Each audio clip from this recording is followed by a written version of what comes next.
What's up, family? Welcome back to Tap In with Reese, where we talk about the culture, the news, and the nostalgia. Now let's get into it. So, here's the news. BET just made a major move. BET just suspended indefinitely the Soul Train Awards and the BET Hip Hop Awards.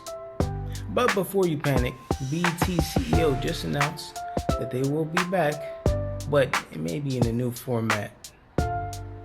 And that's exactly what I want to talk to you about today. What this shift means for the culture, why it's happening, and what it could look like next. First off, let's be clear. The flagship BET Awards is still here.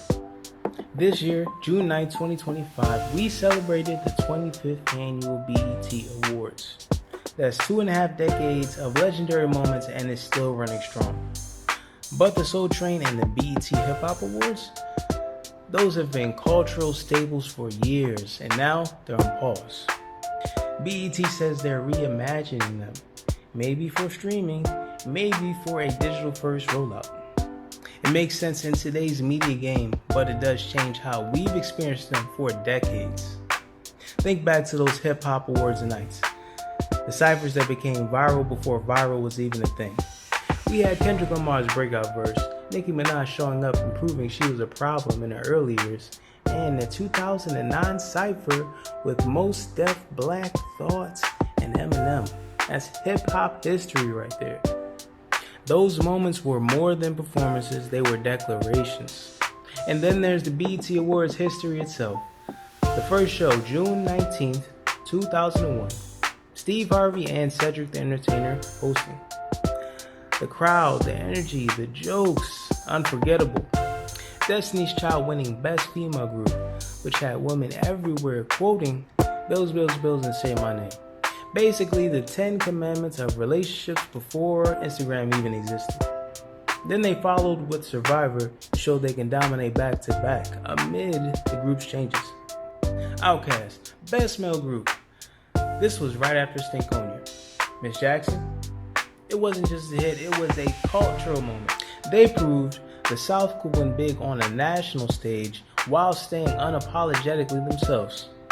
Eve, fresh off a double platinum debut, stepping into Scorpion, blending Rough Rider street grit with crossover appeal. That's why she took Best Female Hip Hop Artist like it was nothing.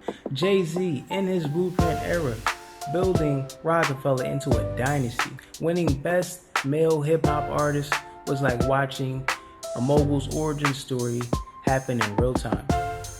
And of course, Denzel Washington in Remember the Titans, Sanaa Lathan in Love and Basketball, those weren't just wins. They were cultural touchstones. So yeah, the BET Awards are still here, but losing the Hip Hop Awards and Soul Train Awards, at least in their original TV form, that's a cultural gap. These shows were part of how we celebrated our music, our legends, and our moments. And yeah, streaming might be the future, but I hope they don't lose that live event magic that had us all tuning in at the same time. We can't just see this as a programming change.